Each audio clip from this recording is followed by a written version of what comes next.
Welcome to Automate Your Agency. Every week, we bring you expert insights, practical tips, and success stories that will help you streamline your business operations and boost your growth. Let's get started on your journey to more efficient and scalable operations.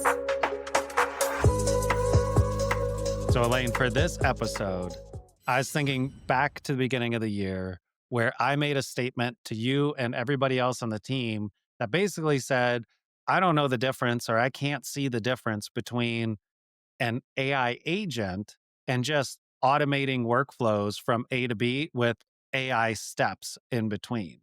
Mhm. And I think after I said that, it was my mission to figure out what the hell is the difference because everybody else wouldn't shut up about it. And now we're in that everybody else mode.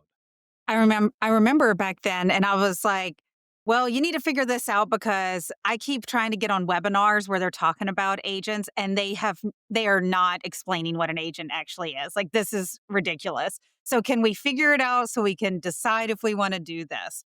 And luckily you did it and we all got to benefit from it. Yes. And so for this episode, I think there's 5 key things that we can outline. And Elaine, I'm going to need your help on this to keep it dialed down into plain speak and, not the Mhm. technical side, but the 5 differences between building systems and automations with agents. And I'm not only just saying that's it. It's not just an agent. It is true workflows. It's going to have regular automation. It's going to have agents. It's going to have API calls, right? But like, what can these workflows with agents do differently that we could never do before? All right, let's break it down. What's the first one you got? First one that I have is I feel like I should hold a card up that nobody can see if you're listening, is chat interfaces. Mm. In a couple settings, you can add a chat interface to an automated workflow and you're good to go. Yeah, basically that's the trigger where it's different than going to ChatGPT because that is just going to the large entity that ChatGPT is and having a chat. This is different. This is a workflow based off a chat. Micah saying chat interface, but if you just think of a chat that pops up and you paste or type something in, we have so many workflows that we kick off this way, even internally. And I don't always love that we start off that way on some of them, but I'm going to tell you the reverse side. I love it for the right word isn't prototyping, but maybe just testing. Is like, do we like the outputs? How are we working with it? You can also, it's a chat, so you can discuss things with the agent that's a part of that conversation.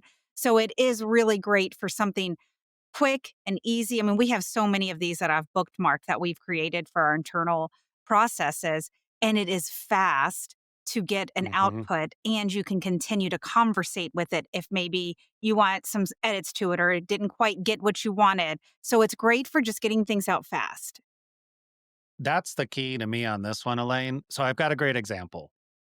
When we're building online courses in our community that's powered by Circle, it takes forever to come up with the modules, the lessons, get it into Circle, refine all that, write the content, etc.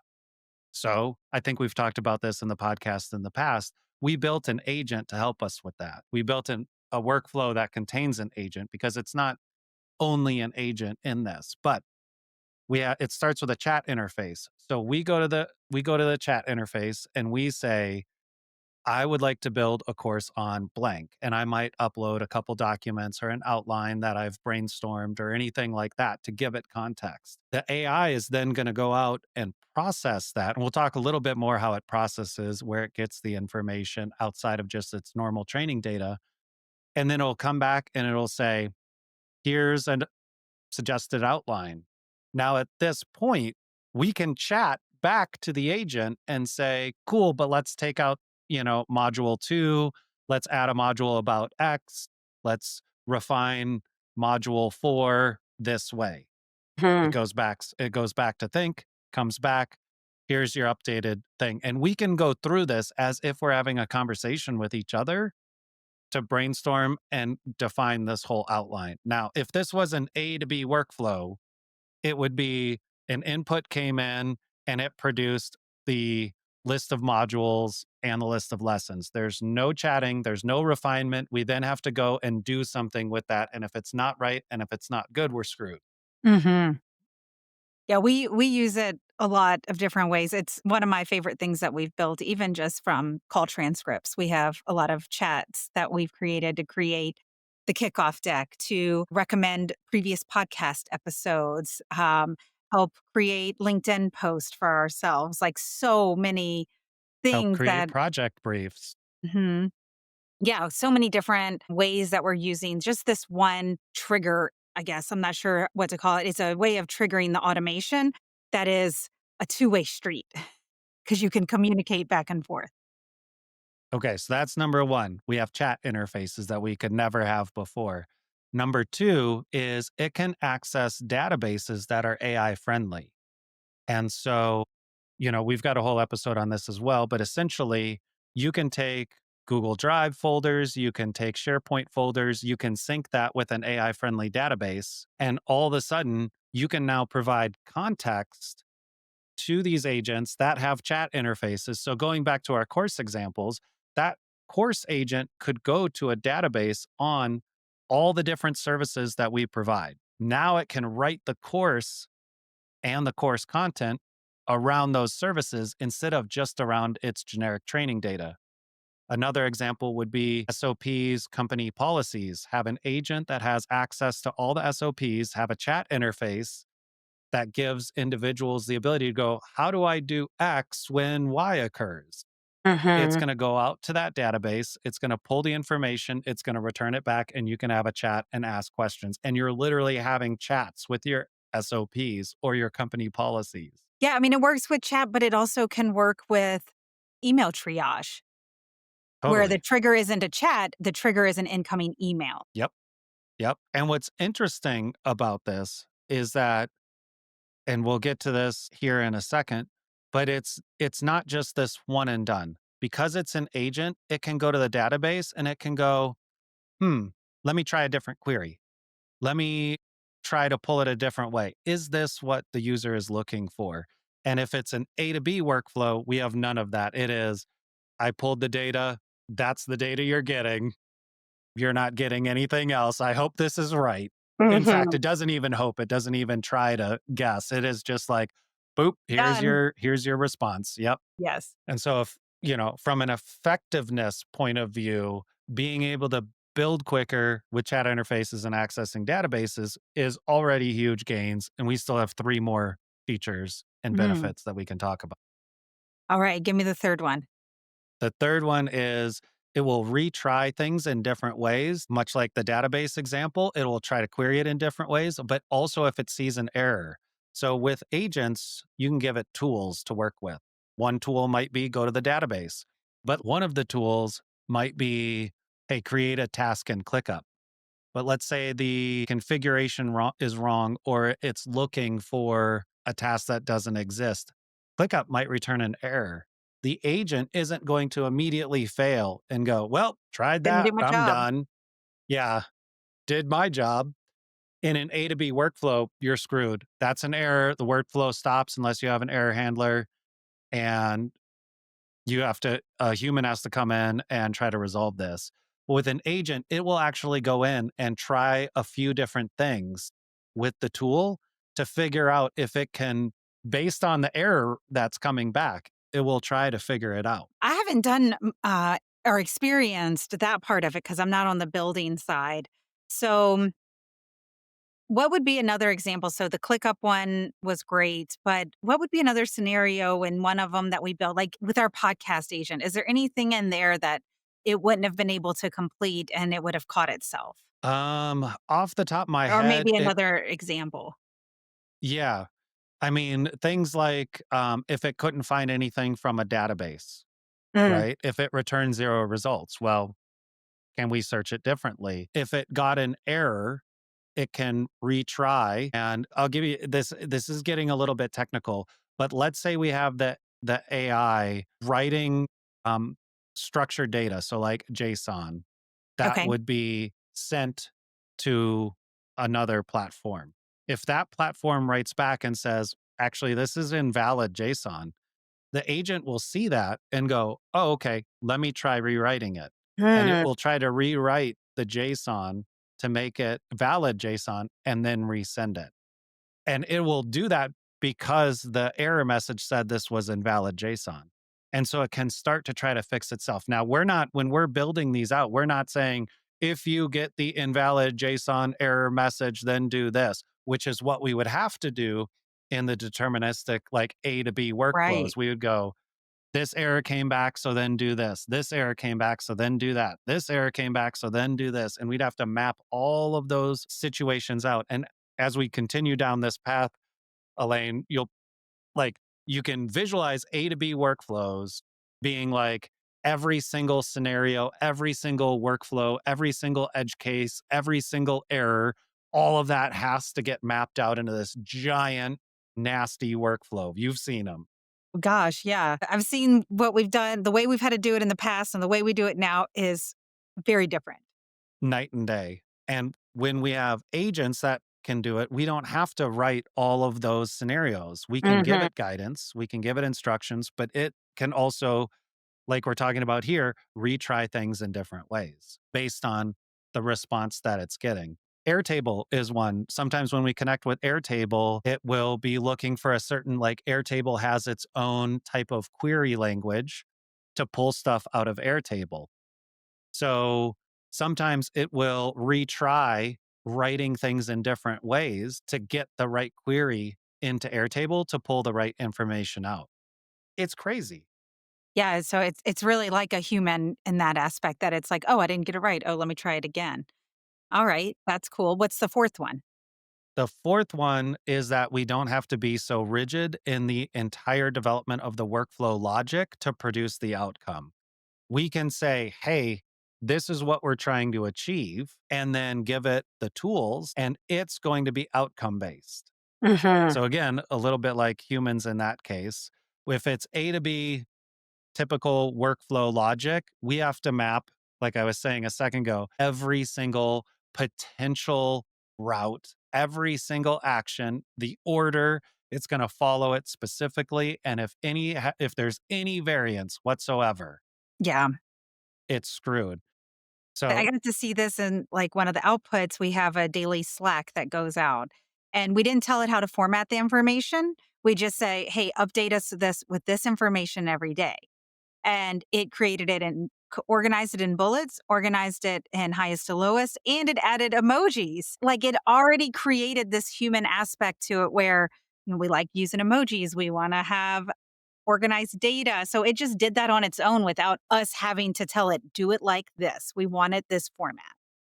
yep, 100%. Now, what you're talking about is an output. It's also very interesting on this side with inputs.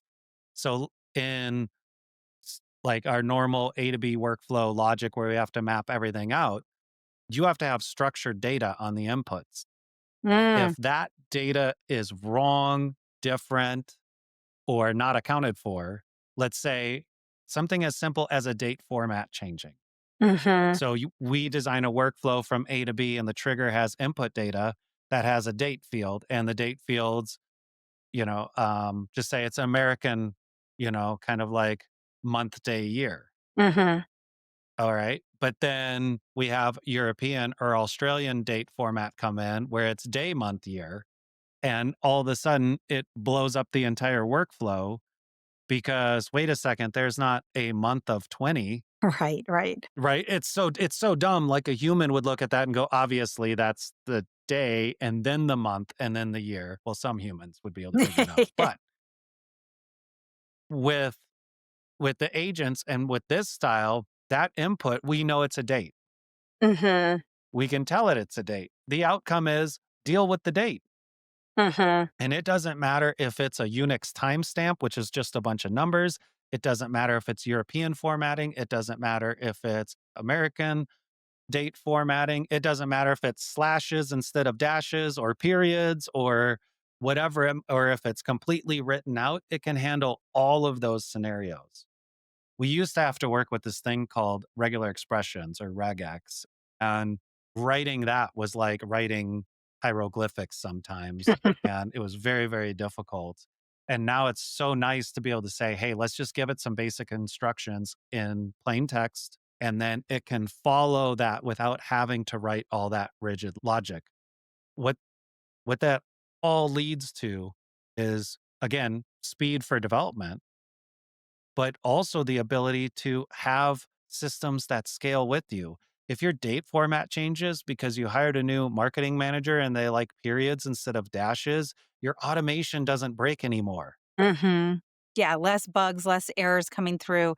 The automation can continue to work. Yep. Yep. And you can start to see how all of these things can stack. So you have a Mhm. chat interface. Well, does it matter what the date is format that you're giving? It doesn't. Can it access a database from the chat? 100%. If it gets a little confused on the date format, to carry on this analogy, it's going to retry different things while it's working through it. It's amazing. That's really important when it comes to, because that's really frustrating. You have an automation working, you wanna make changes to your triggers or whatever it might be, and but you wanna make a change, you do it, and then it breaks the automation, and it's gets frustrating for anybody that whenever errors come in or it can't be executed because of a change. Yeah. And this leads to, coincidentally, number 5, which is that with agents inside your automation workflows, you can give them the tools to get the context that they need to be able to execute on the outcomes. We could never do this before. We had to get, so I'll give you like an example. We've all lived in times where we had to fill out forms, and those forms had to have drop downs, and those drop downs had to have specific options because we needed that to be so defined that we could send that to automation so that we could write the logic to every option. If option 1 do this, if option 2 do this, if option 3 do this.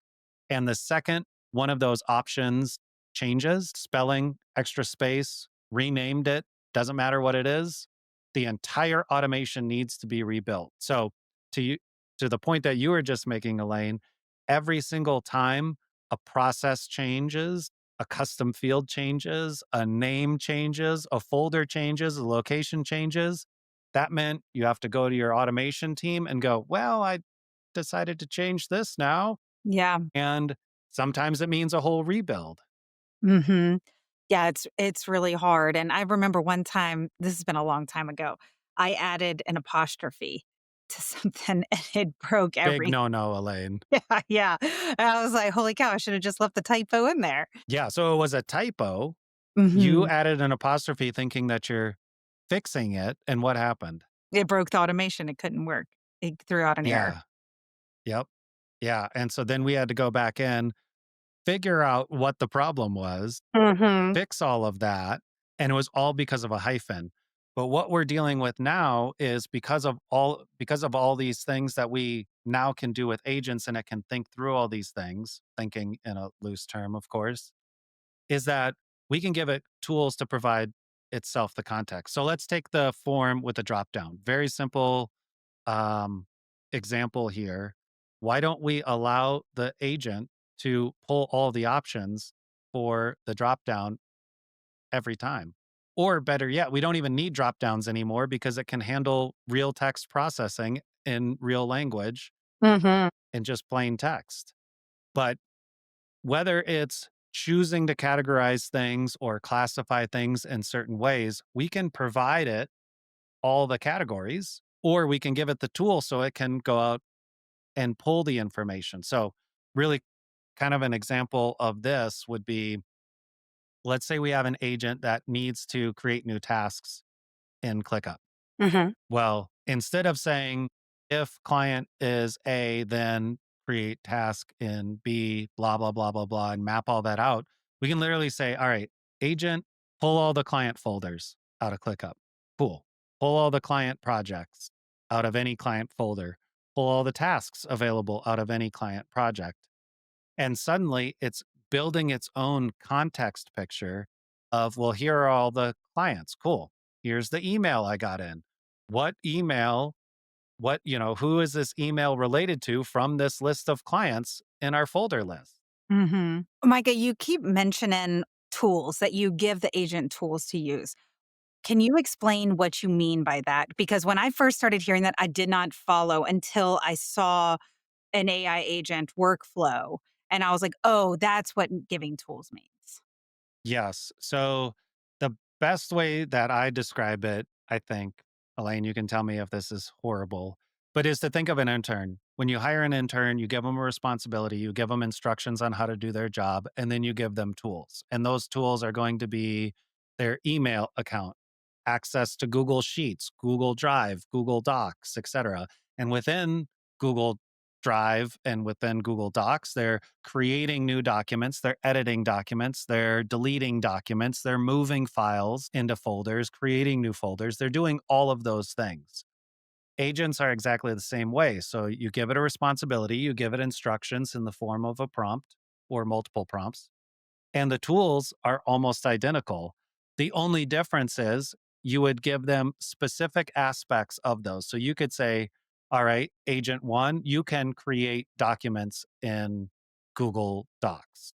You can edit documents in Google Docs, but you cannot delete you those are the only things. You can't move them, you can't delete them, you can't do anything else. Your tools are creating and editing. So it's Another giving agent, the yeah, tools would be the software platforms and what they can do in them. that's right. That's the tool. Okay. Yep. Yep. So whether it's email or sheets or docs or folders or you name it, name a platform, name a capability or a function within that platform. And that is like one action that you can do is a tool that you can give the agent. Now, you can give the agent multiple tools. And this gets back to the ability to not have to write logic for everything. You can say, choose which tools fit the best for this job.